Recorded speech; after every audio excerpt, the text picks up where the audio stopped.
Assalamualaikum warahmatullahi wabarakatuh. Terima kasih sudah hadir ini. Masih lagi bersama dengan channel Saada ni.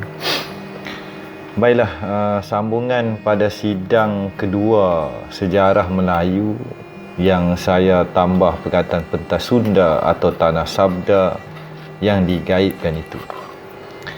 Baiklah, bersambung kepada awal part 1 tadi kan.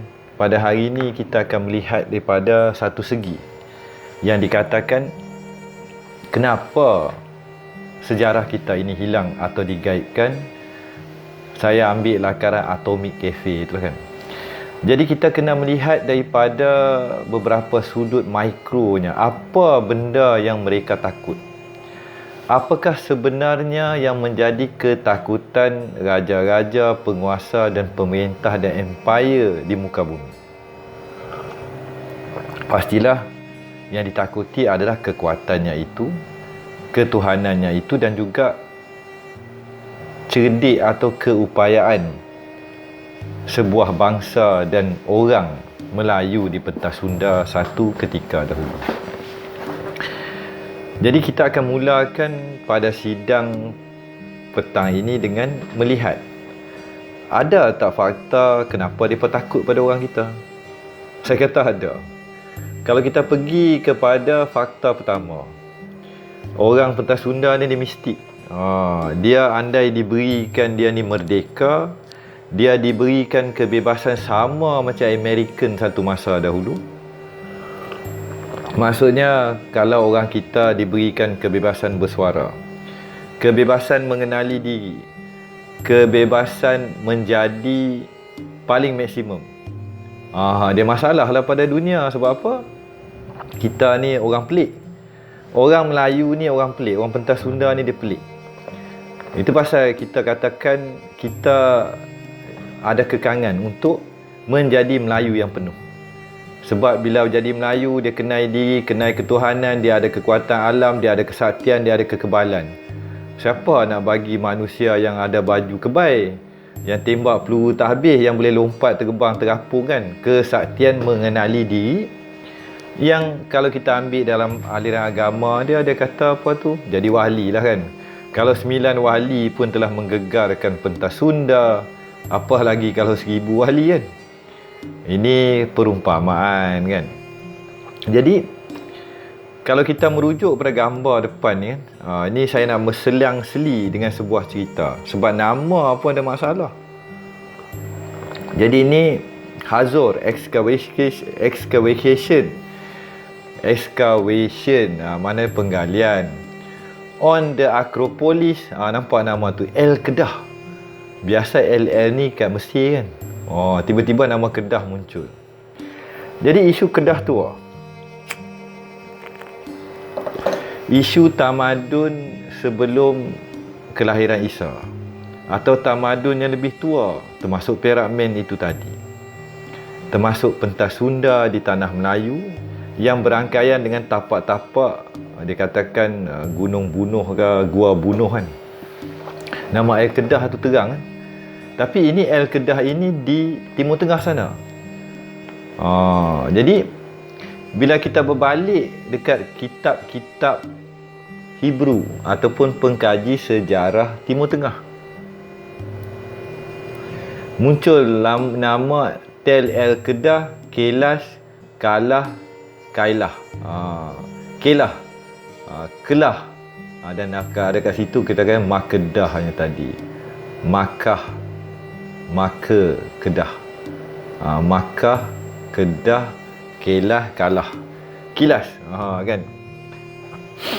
Jadi ini ada cerita. Kenapa saya belum lagi meletakkan cerita ini ke dalam satu susunan yang kadang saya kata boleh membahayakan diri saya sendiri dah kan. Kita tidak ada kebebasan bersuara dan kemerdekaan di tanah air sendiri.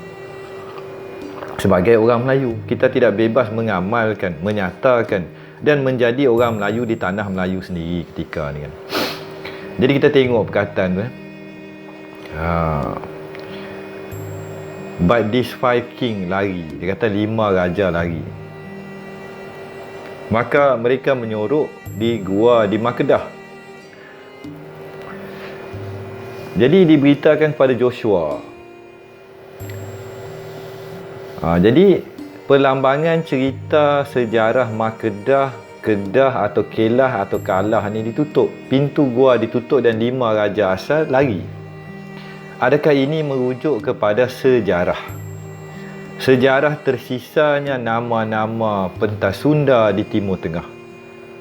Ni benda ni kalut lah. Bahaya, sangat bahaya. Sebab dia melibatkan sejarah yang dunia ini dan juga sejarah agama itu dipegang oleh pihak belah sana.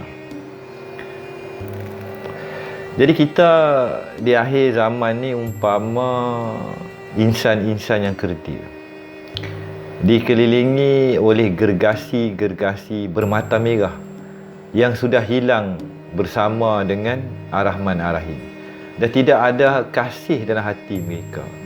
Mereka ini bersama dengan penguasa-penguasa yang menutup sebuah sejarah yang lampau. Jadi tanah sabda ataupun pentas Sunda, kadang mereka panggil pentas sabda. Pentas sabda ni pentas wahyu lah kan. Tu sebab dekat Nusantara ni bersepah dengan cerita jin, cerita hantu, cerita puaka, cerita santet, cerita-cerita kerohanian. Kita kadang tak boleh lari daripada isu sihir, santet, serangan batin. Malah kadang saya pergi ke tapak lama Tanah Melayu ni kan, penjaga daripada golongan pengkhianat lama, dia datang waktu malam, dia cuba santet saya, santau saya kasih mati. Tok Fauzi tak boleh masuk kawasan puaka ni kan. Itu batiniah, belum lagi zahir dia tadi, belum lagi penjaga-penjaga, hantu haya, jembalang dan juga sisa-sisa pengawal-pengawal tentera bersekutu di tanah air kita. Ni cerita kan, ada pengalaman, tak apalah kan. Jadi di manakah legasinya raja-raja pentas Sunda yang telah hilang, yang kemudiannya di kala ini muncullah pencarian raja-raja asal. Pencarian raja-raja Melayu dahulu kala, zaman berzaman, zaman purba. Jadi raja-raja zaman sekarang janganlah marah kan. Ni cerita raja Melayu ni raja purba, pentas Sunda, pentas tua. Raja-raja ni mengenali dirinya memegang amanah dan mempunyai ilmu mengenal diri. Mereka ni ada dolat, mereka ni sakti.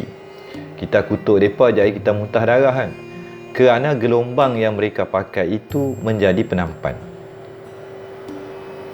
Cuma nama diorang ni masih menjadi rahsia. Maka berbaliklah kepada hikayatnya Gunung Sumeru, Mahameru, seguntang Mahameru. Dan beberapa tapak yang dikatakan keramat yang bersambung dengan legenda-legenda yang terkenal di muka bumi, yang tak perlulah saya katakan perlambangan gunung atau bukit yang wujud dalam cerita-cerita daripada Timur Tengah tersebut. Maka kita berbalik kepada babak 2 ini akan sebuah pencarian anak-anak watan dan anak-anak peribumi yang pastinya akan ditahan daripada melangkah melewati sempadan yang telah ditetapkan, dipersetujui oleh banyak pihak agar Melayu tidak mengenal siapa dan apa itu Melayu. Dalam perjalanan saya sendiri, awal jejak warisan, dia ada banyak kawasan-kawasan off limit. Lah ni pun kalau kita nak masuk hutan tok nenek kita, tak boleh masuk. Ada undang-undang penjajah yang digarap. Anak-anak watan, anak-anak pribumi tidak sebebasnya memasuki hutan warisan tok nenek. Kita lah ni akan berhadapan dengan palang biru, palang merah, palang kuning yang menahan anak-anak watan daripada berjalan menyusuri hutan belantara warisan tok nenek kita. Apakah ertinya kemerdekaan jika saya orang Melayu, keturunan Kedah tua, zaman berzaman, nak masuk hutan berjalan-jalan pun tak boleh? Ada juga baru ni sebelum PKP kot, awal PKP 1 kot. Sebelum adalah saya dengar cerita siapa masuk hutan kena cekup kan, kena cekup siap masuk dalam lori lagi kan. Tu cerita. Tapi kita ikut undang-undang lah. Saya pun ada persatuan, sudah semestinya kalau saya nak masuk, saya minta surat lah kan. Ini undang-undang mereka untuk menahan pembalak haram ke yang berluasa kan, pelombong. Sebenarnya yang ramai menghancurkan, memusnahkan alam flora kita bukanlah anak-anak watan.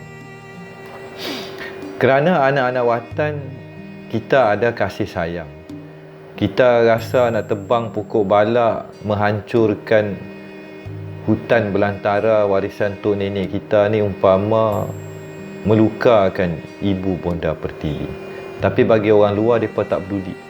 Mereka tidak ada rasa kasih sayang kepada tanah bonda pertiwi. Hatta mereka nak mempertahankan tanah ni pun, mereka lebih pedulikan duit, kewangan dan sanggup menjual tanah dan membenarkan pembalak haram, pelombong haram ataupun yang berlesen menggodam, menghancurkan tanah bonda pertiwi. Ni isu kawasan larangan. Kawasan larangan ni ada, bukan tak ada. Pasti ada. Kerana mereka tidak mahu kita menyusuri warisan leluhur kita. Maka terkepunglah kita pada hari ini. Terkepung di alam zahir dan juga terkepung daripada mendapat maklumat dan juga data-data berkenaan dengan warisan kita tu tadi.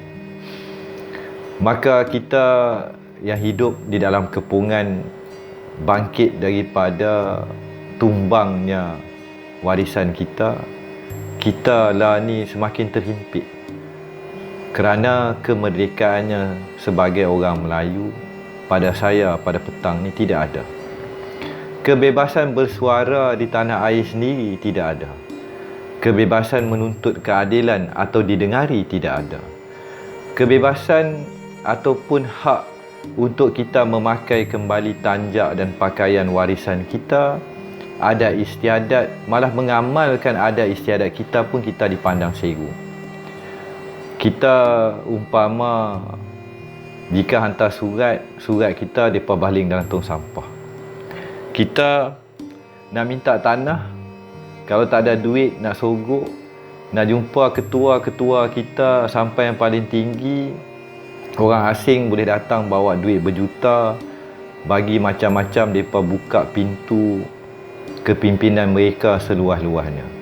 Kita ini anak watan dipandang ada kasta. Tak ada duit jangan harap. Tak ada duit 1 juta, 100 ribu, 200 ribu letak atas meja, walaupun kita orang Melayu, surat kita, permohonan kita tidak akan didengari. Inilah kita ibarat warisan Kedah. Ni saya saja letak lambang bintang tu kan. Ni bintang tak ada kena-mengena dengan tentera Amerika. Ni lakaran daripada cerita Indiana Jones. Kita sedang melihat bayangan warisan leluhur lama kita. Tapi kita dipagari dengan perjanjian lama, dengan bintang-bintang dan kekuasaan suatu zaman dulu, yang secara logika orang awam takkan faham kan? Orang awam tidak akan faham apa yang saya alami, apa yang ramai pewaris-pewaris yang mencari kebenaran itu alami, ibarat cerita movie. Jadi YouTube janganlah pula bising kan. Ni saya, mereka buat cerita Indiana Jones boleh, saya nak cerita lagu Indiana Jones pula besok nanti ada orang komplain kan. Tekanan demi tekanan tu ada. Jadi ini ibarat realiti yang tak ramai orang faham. Kita hidup dalam dunia yang dikawal. Dikawal maklumatnya, dikawal pergerakannya, dan semakin hari pergerakan kita semakin terbatas. Apa yang mereka takut sebenarnya? Apa yang mereka takut? Ketakutan jenis apakah yang menjadi galang ganti kepada sebuah legasi? Legasi yang bagaimana? Legasi yang berbentuk apa? Kita tidak ada ketumbukan. Yang mencari kebenaran terkontang-kanting seorang diri. Terlepas cakap, ditangkap, dipersoalkan, tetapi mereka tidak boleh dipersoalkan. Kita boleh dipersoalkan atas apa yang kita nyatakan. Sedangkan apa yang kita persoalkan itu adalah fitrah manusiawi tadi. Aku ni orang Melayu lagu mana? Mana keturunan aku? Mana tapak lama keturunan aku? Mana tanah rizal orang aku? Apakah erti bila mana kita dikurung dan diletakkan dogma atas dogma dan kita tidak ada kebebasan? Adakah kebebasannya kita itu akan membawa kita lari daripada tauhid sejati warisan zaman bersaman? Di dalam darah daging kita, kita tidak suka kepada syirik. Kita tidak suka menduakan ketuhanan yang tadi. Dan orang kita adalah orang yang lemah lembut. Maka yang tersisa di kala ini, kalau ikut sejarah kan, ni cerita antagonis. Antagonis ni dia ada ratu hitam. Ratu yang menjadi paksi satu masa dulu. Ni kias. Yang tinggal kala ini, apa yang ada di dalam minda kita. Mereka bisa lenyapkan semua harta karun, kunci, padam sejarah lama kita sampai mereka bedil. Mereka bawa lari semua manuskrip kita. Dan sejarah kita lebih tua, orang-orang kita gaib. Pelik kan? Sejarah ratusan ribu tahun, puluhan ribu tahun, seolah-olah lenyap ditelan di muka bumi. Tapi di sebalik tabir itu pasti ada kebenarannya itu. Maka kita dipukau. Kita dipukau oleh satu legasi yang lama, yang ketika ini tak ramai orang mahu melihat dan menyusun dan memadankan kembali sebuah percaturan, propaganda, khianat dan juga komplot terhadap bangsa kita. Maka kita dipukaulah dengan harta karun bertrilion, berbilion, bergazilion, termasuk peti-peti khazanah warisan empire demi empire, termasuk yang dikatakan Melaka itu sendiri. Tapi apakan daya, wahai anak-anak warisan, semua bahan kita telah dikunci, dipeti, diletak dalam gudang. Adakah mereka akan mengembalikan barang tu? Kita tidak ada kekuatan. Ibarat kita merasakan satu gudang yang amat besar yang meliputi empire demi empire, tapi kita tidak mampu membuka, tidak boleh membuka, dilarang, dikawal untuk memasuki gudang-gudang warisan Bonda Pertiwi. Ini cerita nyata kan? Sama lah macam movie tu kan. Nak masuk pun perlu ada escort. Dikawal zahir dan batin. Bukannya zahir saja, batin pun mereka kawal kan. Ini beratnya pentas Sunda. Kalau jadi Mak Saleh senang kan. Mak Saleh dia main zahir je. Tapi kita tak boleh. Kita kena keroyok daripada segala sudut. Maka berjalanlah anak-anak warisan. Tapi andai kita hanya mahu melihat relik-relik dan juga barang-barang zahir, orang-orang zahir mereka dah pegang kan? Gudang yang amat besar, warisan zaman berzaman. Mereka dah songlap, mereka dah kona, mereka dah komplot. Musuh dalam selimut, pengkhianat, pemberontak.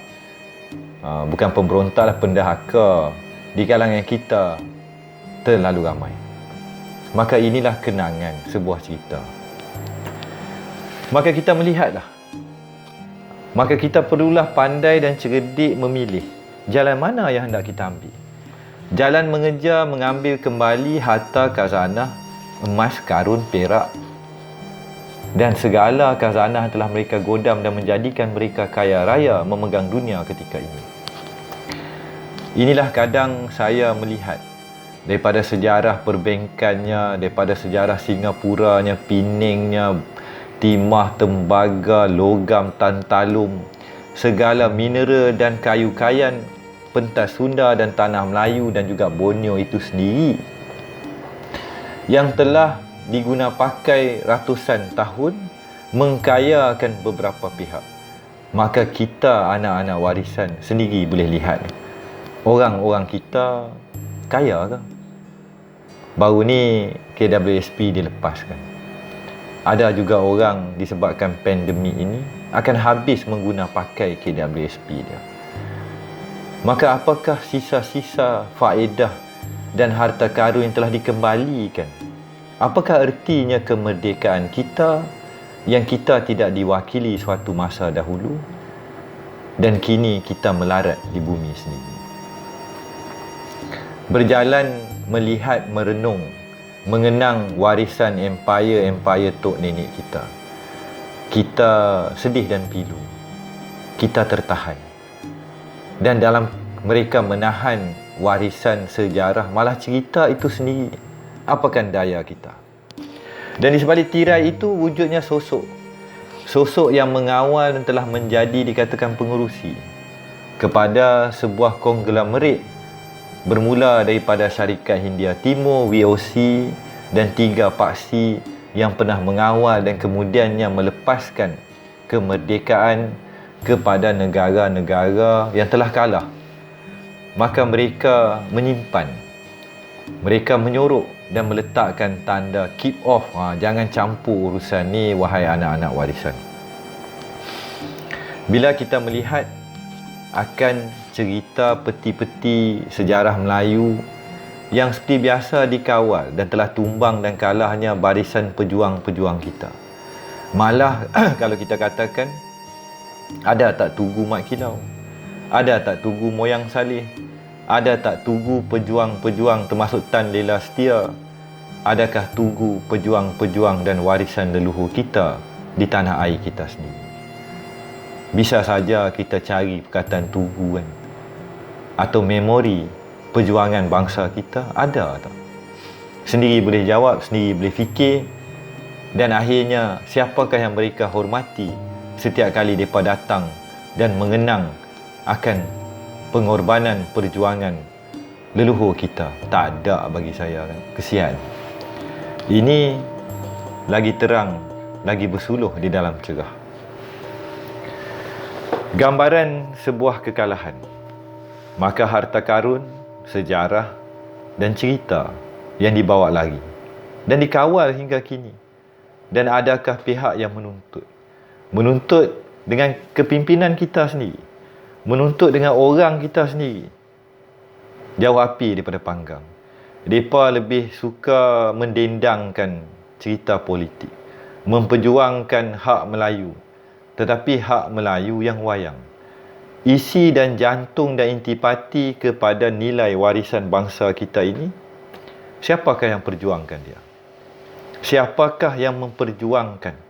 Walaupun dibayar, diwujudkan institusi yang tinggi, diberikan uang jutaan-jutaan ringgit, mereka menjadi hanya pejuang ataupun academician dan intelek yang mengkaji dan mengkaji, tetapi perjuangan masih lagi jauh ke belakang.